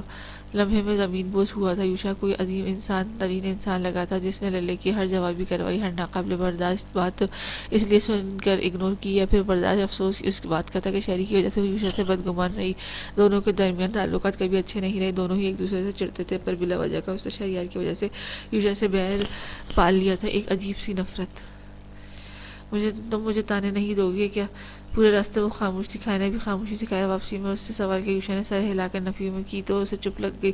جب تک بات ہضم نہیں ہوتی تو وہ خاموش ہو جایا کرتی تھی۔ نہ جانے اب اس کے دماغ میں کیا چل رہا تھا۔ یوشا نے اسے گھر کے باہر اتارا۔ یوشا نے نہ اتارنے پر بے اختیار وہ ملٹی، مجھے کام کے سلسلے میں جانا ہے، دعا کریے گا جاب مل جائے۔ دھوپ سے اس کی بھوری آنکھیں چمک رہی تھیں، آنکھوں میں بیزاری تھی۔ لیلنگ نے پرسوچ نگاہوں سے دیکھا اور سارا اس بات میں ہلا کر اندر چلی گئی۔ کمرے میں آ کر اس نے دروازہ بند کر دیا اور دروازے سے لگ کر کھڑی ہو گئی کہ تقریباً جو ایک ہفتے سے سیار کے نام پر امید کر دیا روشن تھا وہ بجھ گیا تھا۔ اب وہ کبھی یہاں سے نہیں نکل سکتی تھی۔ رونا چاہتی تھی پر آنکھیں خوش ہو گئی تھیں۔ موڈ خاصا برا ہو گیا تھا۔ شام کے وقت زرغونہ کو کچن میں موجود ملی۔ سنے لہجے میں کڑکی اب بھی موجود تھی۔ زرغونہ بیگم کو جب توجہ اس کی جانب مبذول ہوئی تو اس نے بولنا شروع کیا، کیا چکن گھر میں ہے؟ زرغونہ کا برتن دھوتے ہاتھ رک گئے۔ مجھے بتا دیں، میں فریج سے نکال لوں گی۔ بالوں کو پونی بنا کر سمیٹ دیا تھا۔ پیچھے ہی نجف صورت پر نازل ہو گئی تھی۔ نجف بھابھی کو چکن نکال کر دو، ویسے آپ کو کچھ کھانا ہے تو مجھے بتا دیں، میں بنا دوں گی، آپ پریشان نہ ہو، پرتکلف سی یوشا کی ماں نے کہا۔ لیکن کندھے جھٹکے میں کمرے میں پڑے پڑے بیدار ہو گئے۔ اب جب رہنا ہی یہاں ہے تو پھر آپ سب کے ساتھ مل بانٹ کر رہ لوں، مجھے ویسے بھی کسی پر بوجھ بننا پسند نہیں، کھانے کی ذمہ داری آپ مجھ پر ڈال دیں، آفٹر آل اس گھر کی اکلوتی بہو۔ وہ روانگی میں کہتے ہوئے نجف کے ہاتھ سے چکن کا پیکٹ لے کر تھام گیا۔ آخری بات اس نے مائدہ کے کچن میں آتے دیکھ کر کہی، آپ کو کھانا بنانا آتا ہے؟ نجف نے دلچسپی پوچھا، جبکہ زرغونہ اس کی اچانک تبدیلی پر کچھ حیران ہوئی۔ لیلک حویلی کی لڑکی تھی، اس لیے ایک تکلف ان کے درمیان حائل تھا۔ ہاں، ایسی کوئی کام نہیں جو لیلک نے ناسی کہو، وہ تو میں وہاں کچھ کرتی نہیں تھی کیونکہ میری مرضی، وہاں پپو سے لڑنے میں دن کم پڑ جاتا اور یہاں دن کٹتا ہی نہیں۔ ایک بڑے سے تھال میں اس نے چکن نکال لی تھی۔ نجف تم بھی کھڑی بھابھی سے کچھ سیکھ لینا۔ زرغونہ کی تعریف پر نجف نے منہ بنایا۔ لیلک مسکرائی تھی، ماں کبھی غلط نہیں کہتی، احترام کیا کرو۔ ان کا چہرے پر اداسی رقم ہو چکی تھی۔ مائدہ کو لگا جیسے وہ اسے ہی بول رہی ہے۔ زرغونہ بیگم کے ساتھ ہی کچن میں باہر آ گئی اور صحن میں جھولے پر جا کر ہلکے ہلکے جھولے لینے لگی۔ لیلک نے کبھی حویلی میں کچھ بنا کر کسی کو نہیں کھلایا تھا، پھر اسے پھوڑ ہی سمجھتے تھے جب گھر کے کوئی کام نہیں آتے، صرف پیسہ اڑانا جانتی ہے۔ اور پھر سنہر کو اس کے مقابلے میں لا کھڑا کر دیا گیا جو انتہائی سگڑے آیا نہیں تھی۔ اس کی کوکنگ کچھ دوستوں کے گھر پر کی، بریرہ اور شیزا سے گہری دوستی تھی، پر اب اس کی دوستی میں جیسے دراڑ آ گئی تھی۔ شیزا کو کبھی معاف نہیں کرنے والی تھی بریرہ سے، البتہ روز اس کی گفتگو ہوتی رہتی تھی۔ رات کے 9 بجے کا وقت یوشا بے حد خوشی سے گھر میں داخل ہوا اور گھر میں دسترخوان ہی لگ رہا تھا۔ گھر والوں کے چہرے پر عجیب سی چمک تھی، بس چچی میں تھوڑی کشمکش کا شکار دکھائی دے رہی تھی۔ یوشا 1 کلو مٹھائی کا ڈبہ ساتھ لایا تھا۔ سب سے پہلے ماں باپ کے کمرے میں گیا۔ نجف لیلک کو بھی گھسیٹ کے کمرے میں لے آئی۔ لیلک نے اس مکمل فیملی پر نگاہ ڈالی، دل میں کئی حسرتیں جنم لیا، سلگ کر آنسو اندر پی لیے۔ بھائی آپ یہاں آ گئے، جلدی سے فریش ہو، کھانا لگ رہا ہے، پتہ ہے آج لیلک بھابھی نے کھانا بنایا ہے، نجف چہکتی آواز میں کہتی، اور یوشا پر تو حیرانگی کے پہاڑ ٹوٹے۔ اچنبھے سے لیلک کو دیکھا جو دنیا سے ہی بیدار کھڑی تھی۔ لگتا ہے سورج مغرب سے نکلا ہے یا پھر آنکھیں جلدی کھل گئیں۔ وہ ڈھکے چپے الفاظ میں طنز کرتے بولا۔ لیلک نے دانت پیسے، یوشا بیوی سے ایسے بات کرتے ہیں؟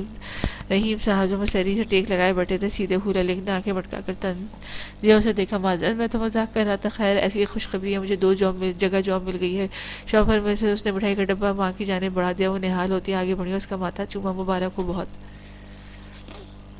بھائی، 2 جگہ جاب؟ ہاں، ایک کمپنی میں سپروائزر کی ضرورت تھی، صبح 9 بجے سے شام 6 بجے تک، تنخواہ بہت زیادہ نہیں، جو گھر کا خرچہ اس پر چلتا اور رات میں فارغ ہوں گا تو آگے ہی ایک مارٹ کھلا ہے، وہاں رات میں کیشیئر کی ڈیوٹی پر لگا ہوں۔ کھڑے ہو کر نجف کو اپنے ساتھ لگاتے کہا۔ لیلک خالی نگاہوں سے دیکھ رہی تھی، پھر بھائی کا بہن کو یوں گلے لگانا ذہن میں دھندلے منظر چھائے، کچھ دل میں چھپا ہوا کمرے سے نکل گئی۔ آج کا دن جتنا اس کے لیے منحوس ثابت ہوا اتنا ہی یوشا کے حق میں خوشگوار تھا۔ لیلک کا دل بار بار بھرے جا رہا تھا اور در حقیقت کمزور وہ آج پڑی تھی، محبت نے اسے توڑ کے رکھ دیا تھا۔ حالات خوشگوار حالات میں سب نے کھانا کھایا اور خانزادی صاحبہ بھی آج سب کے درمیان موجود تھی۔ اسے زمین پر بیٹھ کر کھانا بڑا عجیب لگ رہا تھا، پر اب وہ عادت ڈال لینا چاہتی تھی۔ خاموشی سے وہ ہر شخص کو اور اس کے انداز کو پرکھ رہی تھی۔ لیلک بیوی، آپ کے ہاتھ میں ذائقہ ہے، بہت اچھی کڑھائی بنائی ہے، غرفہ پپو نے تعریف میں پہل کی۔ لیلک زبردستی مسکرائی، میری ممی کی ریسیپی سب کچھ میں نے ان کی لکھی ڈائری میں موجود ریسیپی سے سیکھا ہے۔ وہ یوشا کے برابر میں ہی بیٹھی تھی، اس کا گھٹنا مسلسل یوشا کے گھٹنے سے ٹکرا رہا تھا۔ یوشا نے تنگ آ کر اسے گھٹنا اپنے گھٹنے کے نیچے دبایا۔ ماں کی یاد آتی ہوگی، زرغونہ بیگم نے بے ساختہ کہا۔ لیلک نے سر ہلایا۔ گھر والے یاد نہیں آتے؟ سچی نے پوچھنے پر اس کی آنکھیں سرخ بستہ ہو گئی۔ مر گئے ہیں وہ لوگ، نہیں ذکر کیا کریں ان کا میرے سامنے، غصے سے کہہ کر وہ کھڑی ہو گئی۔ ارے میں نے ایسا کیا کہہ دیا؟ اس کی چچی اس کے اچانک حملے پر چچی حقیقتاً بوکھلا گئی۔ زیادہ بھولی مت بنے، جان بوجھ کے آپ ان کا تذکرہ کرتی ہیں۔ ایک وقت کا کھانا سکھ بنانے پر آپ کو لگتا ہے کہ میں نرم پڑ گئی ہوں تو آپ کی سوچ کو سلام دوپٹہ شانوں پر ڈال کر وہ کھانا ادھورا چھوڑ کر کمرے میں چلی گئی۔ پیچھے سب کے لبوں پر قفل لگ گئے تھے۔ آج تو مرتضیٰ بھی اس کے جلوے دیکھ لیے تھے۔ توبہ میری، آئندہ جو محترمہ کو کچھ کہوں اتنی سی بات کا بتنگڑ ہی بنا ڈالا۔ چچی نے کان چھو لیے۔ چھوٹی امی ان کی طرف سے میں مدد کرتا ہوں، آج کچھ پریشان تھی اور غصہ ادھر نکال کر چلی گئی۔ میں دیکھ کر آتا ہوں۔ یوشا شرمندہ سے اس کے پیچھے گیا۔ چلو اچھا اب سب کھانا ختم کرو، نجف مٹھائی لے آنا۔ زرغونہ بیگم نے سب کے ہاتھ روکے دیکھ کر کہا، ہاں بی بی کے مزاج کا سب کو پتہ ہے، وہ چڑچڑی سی ہیں، کیا پتہ ان کی باتوں کو دل پر لگانا۔ عرفہ پھپھو نے معاملے پر مٹھی ڈالی۔ یوشا کو لیلی کی حرکت بری تو لگی تھی، وہ اسے کچھ کہتی کچھ بھی وہ برداشت کر لیتا، پر گھر والوں کو سنانے کی تک نہیں بنتی تھی۔ کالی زلفوں والی ناگن ہی لگ رہی تھی جو سب کو ڈستی پھرتی، اس کو سمجھانا یوشا کے لیے بے حد مشکل تھا۔ کب محترمہ کا موڈ بدل جائے کوئی نہیں جانتا۔ اگر خوشگوار ماحول میں بات کرنا ہے تو وہاں لیلی کو جا کر بٹھا دو، بس 5 منٹ میں ہی آپ اپنے مقصد میں کامیاب ہو جائیں گے۔ یوشا چلے جاؤ یہاں سے، اس سے پہلے میں تمہارا سر کھول دوں۔ میں تمہاری خوشی میں بھنگ ڈالنا نہیں چاہتی۔ جاؤ اپنے گھر والوں کے ساتھ جاؤ، ملے گی خوشی مناؤ۔ یوشا کے دروازہ بجاتی وہ اندر سے چلائی۔ یوشا نے انگوٹھے سے ماتھا دبایا، مجھے آرام کرنا ہے، دھیرے سے دروازے پر جھکا۔ پر میں نے کمرے سے تمہیں باہر نکال دیا ہے، وہ صاف بولی تھی۔ یوشا نے غصہ زد کرتے لب بھینچے۔ وہ خاموشی سے نکل کر صحن کی تخت پر آ کر بیٹھ گئی۔ لیلی کی آواز اتنی بلند تھی کہ دوسرے کمرے میں آرام سے پہنچی۔ سب نے افسوس سے باہر بیٹھے یوشا کے بارے میں سوچا۔ یوشا کے بچے اسی قابل ہو تو مائدہ نے نوالا چباتے وہ سوچتے ہوئے دل میں کہا، البتہ نجف کی ہنسی کا گلا گھونٹنا دوبھر ہو گیا، جو بھی ہوا اس کی بھابھی دبنگ والی تھی۔ سب کے کمروں کے دروازے بند تھے، گھر کی بتیاں مدھم تھی، صحن میں مبہم سا اندھیرا۔ کچن کے باہر پلر کے پاس ایک بلب روشن تھا جس کی روشنی صحن تک اس کے احاطے میں پھیلی ہوئی تھی۔ وہ تقریباً سو چکا تھا، چائے کا کپ بھی تخت پر پڑا تھا، بازو موڑ کے آنکھوں پہ رکھا تھا۔ رات میں خنکی سی ہو گئی تھی۔ لیلی کا دل جب ہلکا ہوا تو اسے یوشا کا خیال آیا۔ باہر دوپہر میں وہ اس کے ساتھ تھا، پھر اس کے بعد کام کے سلسلے میں مانا پھر رہا تھا۔ ہاں وہ آرام کا بھی کہہ رہا تھا۔ لیلی نے آہستہ سے لاک گھما کر دروازہ کھولا، دوپٹہ کمرے کے بیڈ پر پڑا تھا۔ چھوٹے قدم لیتی وہ پلر تک آئی۔ تم کیا کر رہی ہو؟ اندھے ہو دکھ نہیں رہا، چادر ڈال رہی ہوں۔ تمہاری بیوی کو تو خیال آنا نہیں، پر مجھے تو اپنے بچپن کے دوست کا خیال ہے، مائدہ نے تنک کر کہا تو بے ساختہ یوشا ہنسا اور اٹھ کر بیٹھ گیا۔ جگہ بن گئی تو مائدہ فاصلے پر ایک کنارے پر ٹک گئی۔ ان دونوں کے درمیان بچپن سے ہی دوستی تھی، وہ تھوڑا اکڑ مزاج ہی ہیں، محبت کرتے ہیں، وہ نا جب بھی چپ چاپ سب برداشت کر لیتے، اس کی کڑوی باتیں بری نہیں لگتی۔ مائدہ کو ہمدردی ہوئی۔ لیلی کو کابی نگاہوں سے ان دونوں کے ساتھ بیٹھے ہنس ہنس کر باتیں کرتے دیکھتے کھول رہی تھی۔ رات کے 1 بجے اس لڑکی کو ایک نامحرم کے پاس کیا کام، کون سی ضروری باتیں تھیں جو اس وقت ہونی تھی، اور زیادہ غصہ تو یوشا پر چڑھا تھا جو اٹھ کر بیٹھ کر اس سے گپے ہانک رہا تھا۔ پلر کی اوٹ میں چھپے وہ دیکھتی رہی اور دونوں بہت ہلکی آواز میں گفتگو کر رہے تھے۔ آواز تو وہ سن نہیں سکی، پر ان دونوں کے چہرے کے تاثرات سے ہی آگ لگانے کو کافی تیز ضد کرتا ہوں۔ خیر تم بتاؤ کیسی ہو، گھر کا کتنا کام رہ گیا، کب تک ہمارے سر پر مسلط رہو گی؟ خود کو ہنسنے سے باز رکھتے ہوئے پوچھا۔ 1 ماہ تک چلی جائیں گے، کوئی شوق نہیں یہاں رہنے کے، شادی کے بعد کیسے بے مروت ہو گئے ہو؟ وہ افسوس سے بولی، میں آرام چاہتا ہوں اور بالکل بات کرنے کا موڈ نہیں۔ صبح مزمل آیا تھا، لہجہ عام ہی رکھا، سمجھا لو اس لوفر دوست کو کسی دن قتل ہو جائے گا اس کا میرے ہاتھوں۔ مزمل کا سن کر ہی وہ کھڑی ہو گئی۔ اس کی خبر میں لے لوں گا، تم یہی کہوں گا کہ اچھا لڑکا ہے، مجھے بہنوئی کے روپ میں قبول ہے۔ اس کی بات پر مائدہ کا حلق کڑوا ہو گیا، جذبات میں آ کر اسے کندھے پر گھسا جڑ کے وہ کمرے میں چلی گئی۔ یوشا کے سر جھٹکا اور چادر خود پر ڈال کر واپس لیٹ گیا۔ وہ لوگ بہت سخت پٹھان نہیں تھے۔ پلر کے پیچھے لیلی کی آنکھوں میں پتھر سا سرد پن اتر گیا، لب بھیج کے وہ کمرے میں واپس آ گئی۔ 10 منٹ گزرے تھے، کمرے کا دروازہ کھلا اور یوشا اندر آیا۔ لیلک نے چہرہ پیچھے خطرناک انداز میں اسے دیکھا۔ یوشا اگنور کرتا آگے بڑھا۔ لیلک تیزی سے اٹھی اور سامنے آئی۔ کیا کر رہی تھی وہ رات میں اس وقت تمہارے پاس؟ یوشا نے سینے پہ ہاتھ مار کے وہ دبی دبی سی اخرائی۔ یوشا نے سرد نگاہوں سے دیکھا اور چادر بیڈ پر پھینکی۔ کس کی بات کر رہی ہیں؟ وہ لالو گویا مائدہ کیا کرنے آئی تھی؟ وہ بہت ہنس ہنس کر باتیں کر رہے تھے۔ بتاؤ کیا چل رہا تھا تم دونوں کے درمیان؟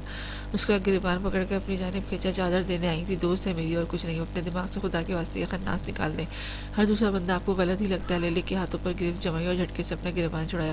میں نے دیکھا ہے کیسی حسد بھری نگاہوں سے وہ تمہیں دیکھتی ہے۔ جھوٹ مت بولو، مجھے کوئی صفائی نہیں دینی، یقین کرنا ہے تو کریں ورنہ بدگمانی پال کر جلتی کرتی رہیں۔ ایک لفظ چبا کر ادا کیے۔ اب تمہیں معلوم ہے نا میں دھوکے دینے والوں کو کیا انجام کرتی ہوں، میرے ہوتے ہوئے تم کسی اور لڑکی کے ساتھ، شرم نہیں آتی تمہیں؟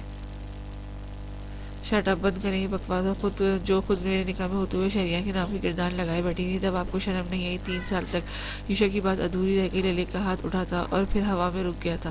سناٹا چھا گیا۔ کرب سے وہ اسے دیکھے گئی، آنکھوں میں سرخی تیر رہی تھی۔ دکھاتی اوقات صحیح وقت کا انتظار کر رہے تھے نا، تانا دینے کے لیے۔ میں ہی بیوقوف تھی جو تمہیں سب سے منفرد سمجھ لگی۔ تم نہیں، تم بھی باقی مردوں جیسے ہو جو عورت کی ماضی پر اسے تانے دیتے۔ آنسو نکلے اور تھوڑی بہت پھسلتے چلے گا۔ یوشا ساکت نگاہوں سے دیکھ رہا تھا۔ وہ ہاتھ سے اس لیے تمہارے گال تک نہیں آئے کیونکہ تم شوہر ہو۔ اب خدا کی قسم اگر یہ رشتہ نہ ہوتا تو میں یہ کر برداشت نہیں کرتی۔ دھکا دے کر وہ واش روم میں جا کر بند ہو گئی۔ یوشا کئی لمحے جامد کھڑا ہے، پھر جب وجود میں لرزش ہوئی تو اس سے کہ ہماری مٹھی دیوار میں ماری۔ لعنت ہو یوشا تم پر، لعنت ہو۔ ہاں تم بھی باقی مردوں جیسے نکلے۔ خود کو کوستا وہ بیڈ پر ٹک کر بیٹھا، کئی پل سوچتا رہا۔ پھر خان صاحب غصے میں پاگل ہو جاتے تھے۔ اب تک غصہ ضبط کرتا آ رہا تھا، پھر آج جب للک معدہ کے درمیان لے آئی تو اس کا حواس کھو بیٹھے۔ اللہ اللہ کر کے آج شہریار کی وجہ سے حائل بدگمانی للک کے دل سے ختم ہوئی، اور اب اس نے خود یہ گھٹیا بات کر کے اسے بدگمان کر دیا تھا۔ اسے افسوس ہو رہا تھا کیسے اس کی زبان سے وہ لفظ ادا ہو گیا۔ اب تو وہ تو کبھی اسے اس بات کا تانا نہیں دینا چاہتا تھا۔ دوسری طرف للک واش بیسن پر جھکی آنسو پی رہی تھی۔ کچھ غلط تو یوشا نے کہا بھی نہیں، اس کی تو غلطی تو اس کی بھی تھی جو 3 سال اندھا اعتبار کیا۔ نہیں وہ غلطی نہیں، گناہ تھا۔ دل میں بیٹ مس ہوئی، کسی نے گویا روح کو جھنجھوڑ دیا، رونگٹے کھڑے ہونے لگے، وہ کپ کپا رہی تھی، آنسو نکلتے گئے۔ کس رشتے سے وہ 3 سال تک رات کو ایک نامحرم سے گفتگو کرتی رہی، کس منہ سے ابھی یوشا سے اس نے معدہ کے بارے میں سوال کیا؟ آج تک اس نے اس پہلو کے بارے میں سوچا ہی کہاں تھا۔ ایک بھائی کیسے برداشت کر سکتا ہے کہ اس کی بہن راتوں کو کسی سے باتیں کرتی ہے؟ ہاں وہ ہمیشہ اپنی ہی بات کرتی تھی، پر دل کی رفتار میں تیزی آ گئی، گویا سینے سے باہر نکل آئے گا۔ وہ نجف سے کہا بھی تھا معدہ یوشا کے لیے بہنوں جیسی ہے۔ وہ نجف اور معدہ دونوں کا خیال رکھتا ہے، پر غصہ تو انسان سے ہر وہ کام کرواتا ہے جو اسے نہیں کرنا ہوتا۔ اس کے ہر پہلو پر غور کی اپنی غلطی بھی دکھائی دی۔ یہی تھی سوچتی وہ تھی کہ کیا غلطی تھی جو اللہ نے اس مشکل میں گھڑی میں ڈال دیا۔ گھر والوں نے اس کی ایک نہیں سنی اور سب بگڑتا چلا گیا۔ تو کیا اب گناہ کا ازالہ کفارہ کا وقت تھا؟ اسے کچھ سمجھ نہیں آتا۔ آنسو بس گال پہ لڑک رہے تھے۔ اسلام تو عورت کو پسند برتانے کی اجازت دیتا ہے، ہاں، پر 3 سال تک بغیر رشتے کے تعلق قائم رکھنے کی اجازت نہیں۔ تعلق نہیں، اس نے تو کچھ غلط نہیں کیا تھا، بس باتوں تک ہی شریعہ عالم سے تعلق قائم تھا۔ لیکن وہ غلط تھا۔ تمہیں یہ نہیں کرنا چاہیے تھا، تم تو اسٹینڈ لینا چاہیے تھا پہلے ہی۔ کیوں نہیں کہا شہریار سے کہ اگر وہ محبت کرتے ہیں تو رشتہ بھیج دے؟ اگر دونوں ایک دوسرے کے بغیر نہیں رہ سکتے تو نکاح کرتے؟ کیوں اس دوستی کو بڑھانے دیا؟ یہ صرف دوستی بڑھتی تھی۔ آئینے میں اس کا عکس اس سے مخاطب ہوا، سانس کھینچ کر نل کھول کر منہ پر پانی کے چھینٹے مارے تو لیے سے چہرہ خشک کر کے تھپکا اور واپس گہری گہری سانس لینے لگی۔ اللہ تعالیٰ پلیز مجھے معاف کر دے، مجھے اندازہ ہی نہیں ہوا۔ اپنی غلطی کا دل کی دھڑکنوں پہ قابو پانے کی کوشش کی اور باہر نکلی۔ اسے دیکھتے ہی یوشا کھڑا ہو گیا، دونوں کی نگاہیں ٹکرائیں۔ یوشا نے لمحوں میں درمیان کا فاصلہ طے کیا۔ آئی ایم سوری میڈم، غصے میں مجھے پتہ نہیں چلا۔ کیا بکواس کر، وہ تھپڑ آپ کو مار دینا چاہیے تھا شاید۔ ندامت سے اسے گھیرے ہوئے تھے۔ للک اسے دیکھے گئی۔ ٹھیک ہے، بس زیادہ سینٹیمنٹ تو میری بھی غلطی ہے، مجھے تم پر شک نہیں کرنا چاہیے تھا، بھیگی آواز میں کہا۔ اس کے پاس سے گزر کر بیٹھ کر سہرانے تھام کر کھڑی ہو گئی۔ یوشا پلٹا۔ پر مجھے وہ سب نہیں کہنا چاہیے تھا، میں بہت شرمندہ ہوں۔ للک کی خالی نگاہوں میں وہ مزید دیکھ نہیں پایا۔ نگاہیں پھیرنے پر للک کے ہونٹوں پر دل فریب مسکراہٹ آئی۔ تمہیں پتہ ہے اس وقت تم بہت معصوم لگ رہے ہو۔ اس کی عجیب سی بات پر یوشا کو ڈھارس ملی۔ للک باہر آتے ہی نارمل ہو گئی تھی، وہ کمزور نہیں پڑنا چاہتی تھی۔ یعنی اب مجھ پر کوئی شکوہ شکایت نہیں ہے اور جو آپ نفرت کے دعوے دار تھی؟ یوشا نے کچھ دیر بعد پوچھا۔ کمرے کا ماحول اب ٹھنڈا ہو گیا تھا۔ ظاہر تو مجھے اس وقت بہت لگ رہے ہو، بس میں یہ سوچ رہی تھی کہ کیسے خاندانی کے منہ پر پھول جھڑ کر تکیہ اٹھا کر اس نے خالی پر سونے کے لیے پھینکا۔ للک اس کی کارروائی ٹکر ٹکر دیکھتی رہی، پھر خود بے ساختہ بول اٹھی، تم اوپر سو سکتے ہو؟ بہت ہی کوئی احسان کرنے والے انداز میں کہا۔ یوشا صاحب کی کان کھڑ ہو گئی۔ اور یہ مہربانی کہ اس لیے مجھے معلوم ہو گیا ہے عادت کے خلاف کوئی کام کرنے میں بے سکونی ہوتی ہے۔ تمہیں بھی اپنے بستر کی عادت ہوگی اور زمین پر سوتے ہو تو خاص سے بے آرام ہوتے ہو۔ مجھے سے بھی زمین پر بیٹھ کر کھانا کھانا مشکل ہو رہا ہے۔ وہ صاف بول کر خاموش ہوئی۔ پل میں تولا پل میں ماشا۔ یوشا سر جھٹک کر زیر بڑبڑایا، تک اٹھا کر بھائی جانے میں سیری پر رکھ دی۔ دونوں کا ایک ساتھ ایسا ہی تھا، بات پر بھڑک جاتے تھے، پھر خود ہی صلح ہو جاتی، لڑے بغیر بھی گزارا جو نہیں تھا۔ آپ نے کھانا کس لیے نہیں کھایا تھا؟ آپ نے کھانا اس لیے تو نہیں کھایا تھا تو چچی سے لڑنا تو بہانا تھا، مگر انداز میں کھلے بال ادا سے ایک طرف کی یوشا سیری پر ٹک کر اسے دیکھے گیا۔ دل میں خواہش پیدا ہوئی کہ اس گھٹا جیسی آبشار کو ایک بار ہاتھوں سے چھو لے، پر اس کے بعد للک کو اس کا حشر کرتی سوچ کر جھرجھری آ گئی۔ سنو، اوپر جگہ دی ہے، اس کا مطلب یہ نہیں کہ ساری جگہ پر پسر کر لیٹ جاؤ۔ یوشا کے پیر کا لیٹا دیکھا تو تیوری چڑھا کر بولا۔ یوشا نے باقی بچی جگہ دیکھی، ایک نازک ڈلی کی طرح تو ہے، اب اتنی جگہ بہت ہے آپ کے لیے۔ وہ اسے ٹچ کرتے ہوئے تھوڑا پیچھے ہو کر لیٹا۔ بیڈ کی چوڑائی ہی کم تھی، اس نے یوشا کے پھیل کر لیٹنے کا کوئی قصور نہیں۔ تم بڑے بیڈ کا انتظام کرو، یہ بہت چھوٹا ہے، حکم دیتی وہ لیٹی اور تکیہ اٹھا کر درمیان میں رکھا۔ جگہ بچے گی کیسے جب اتنے موٹے تکیے کی دیوار درمیان میں حائل کر دیں گی؟ وہ چڑھ کر بولا۔ خام سان لمٹ میں رہیں، اگر یہ باؤنڈری کراس کی تو صبح تک تم آنکھ کھول نہیں پاؤگے۔ ناگن کہتے ہو نا مجھے سوتے ہوئے زہر ہی دے دوں گی تمہیں۔ یوشا کو خوف زدہ کر کے وہ کروٹ پر بدل کر لیٹ گئی۔ فرشتے ساری رات لعنت بھیجتے ہیں ان عورتوں پہ جو شوہر کے منہ پر پیٹ کر کے سوتی ہیں۔ لائٹ آف کر کے وہ واپس آ کر آنکھوں پر بازو رکھ کے چیت لیٹا تھا۔ آہ تم منہ توڑ دوں گی تمہارا۔ تلملا کر وہ سیدھی ہو گئی۔ یوشا نے ہونٹوں پر مسکراہٹ روکی اور ایک نگاہ اس کے وجود پر ڈال کر آنکھیں بند کر کے لیٹ گیا۔ للے کی یہ رات آنکھوں میں کٹی تھی، اسے اپنی غلطی پر بے حد پچھتاوا تھا۔ یا اللہ اسے معاف کر دے گا۔ اللہ تعالیٰ میں بہت گنہگار ہوں، پر آپ تو بہت مہربان ہیں، مجھے معاف کر دیں، میں ان حالات سے نکلنا چاہتی ہوں، مجھے میری مدد فرما۔ آج عرصے بعد اس نے رب سے ڈھیر ساری باتیں کی تھی، دل گویا بہت ہی ہلکا ہو گیا تھا۔ صبح سویرے ہی کئی سنہری کرنیں ہر سو پھیلی ہوئی تھی، کھڑکی کے پردے سے روشنی سیدھا بیڈ پر آ رہی تھی۔ یوشا تو کھڑکی بند رکھتا تھا، پر لیلے کے آنے کے بعد سے کھڑکی کھلی رہتی، البتہ پردہ حائل ہوتا تھا۔ کی آنکھ کھلی تو دل میں ایک خوشگوار سی لہر دوڑ گئی۔ رات دونوں کی بالآخر صلح ہو گئی تھی، کم از کم پہلے جیسے حالات نہیں تھے۔ اب شہریار نامی شخص سے چھٹکارا مل گیا تھا۔ جمائی لیتے وہ اٹھ کر بیٹھا تو برابر میں نظر پڑی پریوں جیسا حسن رکھنے والی خانزادی خواب خرگوش بھی گھومتی۔ ایک پل کو خان صاحب کو اپنی قسمت پر رسیا، دل میں وہ تسلیم کرتا تھا کہ خانزادی دلیر بہت ریشم سے بال للے کے چہرے پر گر رہے تھے۔ یوشا نے دل کی آواز پر لبیک کہتے ہاتھ بڑھایا اور بال پیچھے کیا، اور اس مختصر لمحے بالوں کی نرماہٹ اس کے دل میں اتری تھی۔ نہیں یوشا نہیں، میڈم کے آگے گھٹنے نہیں ٹکنے، تمہاری وہ وکٹ ڈاؤن کیسے ہو سکتی ہے بھلا؟ دہن کے دل کو جیسے ڈپٹ دیا، وہ بیداری سے پیچھے ہوا، پھر فریش ہونے چلا گیا، کپڑے تبدیل کر کے مکمل تیار ہوا، آئینے میں ایک بار خود کو دیکھا، وہ مسہری پر اپنی جگہ پر قریب آیا اور ایک گھٹنے پر ٹک کر بیٹھا۔ میڈم، اس نے آہستہ سے پکارنے پر وہ کسمسائی، کیا مصیبت ہے یوشا؟